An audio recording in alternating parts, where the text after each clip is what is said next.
Hej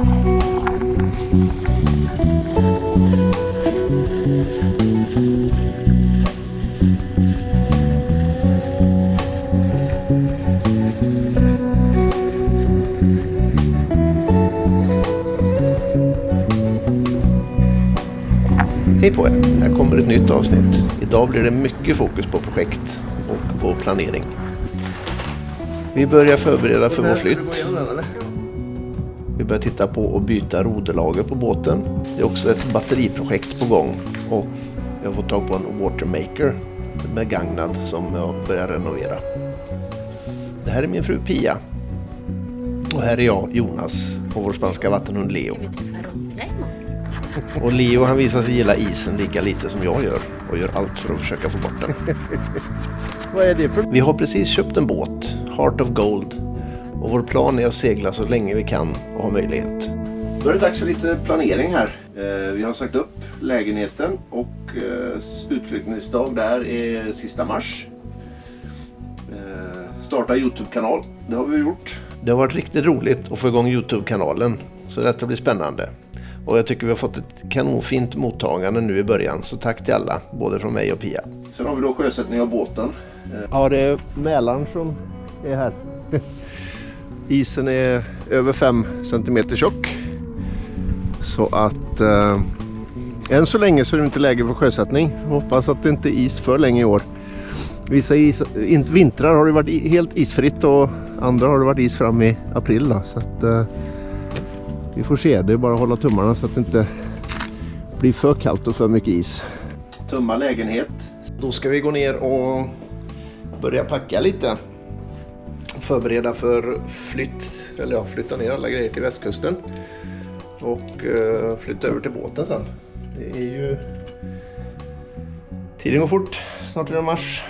Och sen är det flytt igen.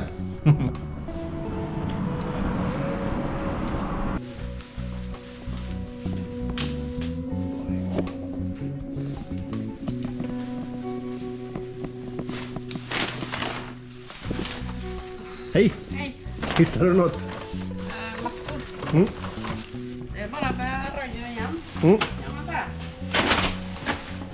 Kläder. Sälja båt, och det är ju då Serenity vi pratar om. Och sen sälja bilen. Det är väl sådana här övergripande punkter som finns kvar. Sen har vi då när det gäller båten så är det byte av roderlager. Ja, då ska vi hålla oss rodret idag för att förbereda för lagerbyte. Ska vi se sen när vi kan lyfta båten. Rodret är ju för långt för att få ut utan att lyfta. Så steg 1, det är att få upp den här. Det är den jag gjort nu då. Tog vi för att här få upp gasolförvaringen så att man kommer åt roderstocken där nere då.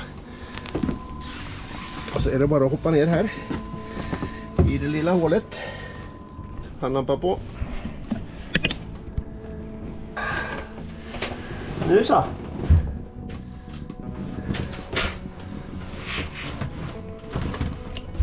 Nu kommer man snart åt roderstocken här. Där är väl roderaxeln uppe där.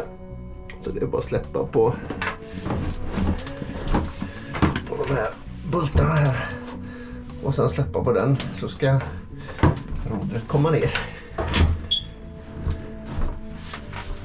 Väldigt bekvämt här.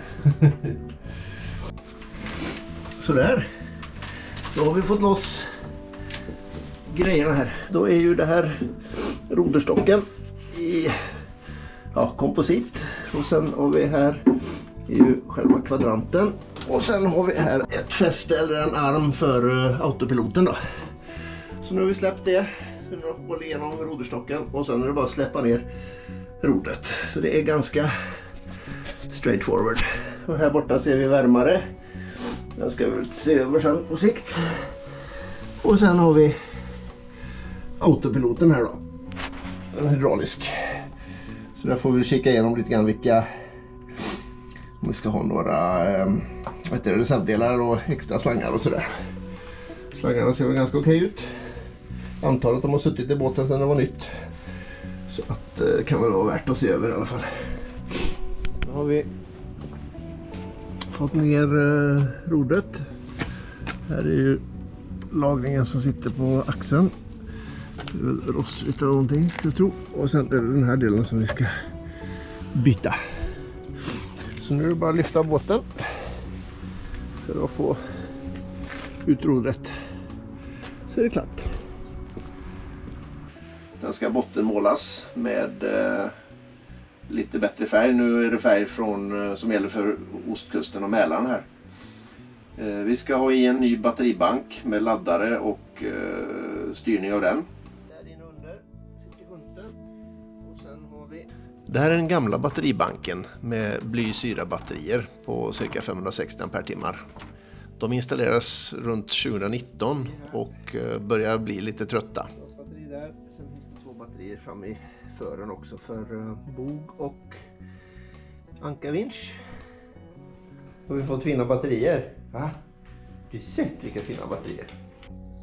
Nu är det dags att börja sätta ihop ett batteripaket med litium-järnfosfat batterier.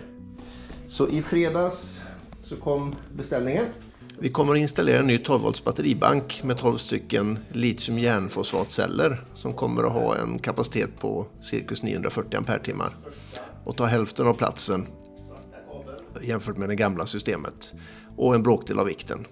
Det kommer också medföra en del förändringar i befintligt elsystem. Vi har bland annat köpt en Victron DC-DC-laddare på 50 ampere som vi kommer att använda för att ladda vid motorgång och landström. I och med att vår generator inte är anpassad för litium och inte vår batteriladdare heller. Så där. Så där. Och så provar vi. 1, 2, 3, 4. Så där. Vi ska ha ett nytt ankare. Däcksbelysningen måste fixas. Det finns en ny, men vi ska upp i masten och ha på den. Båtövervakning, tänker kamera, larm och så vidare. Vi har navigationssystem. Vi har ju en Raymarine plotter, en Axiom. Men vi ska också ha en Raspberry Pi med en stor skärm här nere då. Och köra OpenCPN och OpenPlotter på. Och koppla ihop hela systemet då. Vi ska också ha övervakning på vårt elsystem med hjälp av en Raspberry Pi. Vi ska ha in en Watermaker i båten. Jag fick tag på en Schenker Watermaker modell M35 av en slump genom den fantastiska Facebookgruppen Segelbåtsfix. Den ska ge cirka 35 liter färskvatten i timmen och har en låg energiförbrukning tack vare ett system med en hydraulisk ventil eller pump som bygger upp högtrycket i systemet. Förbrukningen ska ligga på cirka 110 watt vilket skulle ge cirka 9 ampere i timmen då. Watermakern suger in saltvatten som sedan pressas genom RO-filter. RO är reverse osmosis. Så att vattnet alltså filtreras och saltet filtreras bort. Man får sedan färskvatten som går direkt till tank och en restprodukt av saltvatten som är mycket salt och som pumpas tillbaks ut i havet. Då den har några år på nacken och inte används så går jag igenom hela systemet och byter samtliga slangar och o-ringar. Sen kommer även RO-membranen att behöva bytas.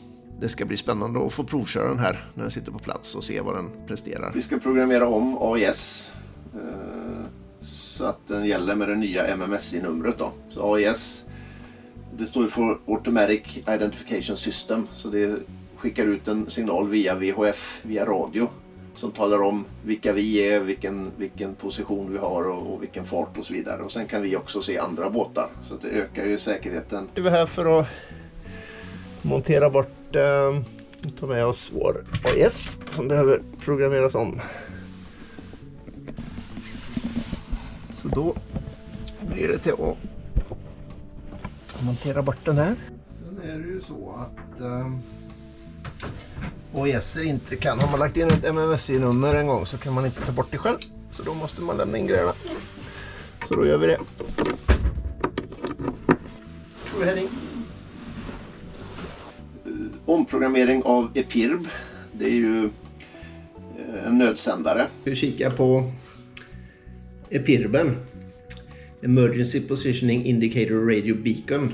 Det här är en Ocean Signal Epirb 1. Och nu är klockan strax efter 9 på kvällen. Ska man testa de här så ska man göra de första 5 minuterna varje timme. Så jag tänkte vi skulle testa den här. Det här är alltså en nödsändare som sänder ut en GPS-mottagare och som sen sänder ut via satellit position och en nödsignal så att man snabbt kan bli hittad då. Så den tar väl bort search i Search and Rescue förhoppningsvis. Så vad man gör här är att man drar ut antennen och sen håller man inne. Nu är klockan 2 minuter över ungefär, så vi håller inne knappen här.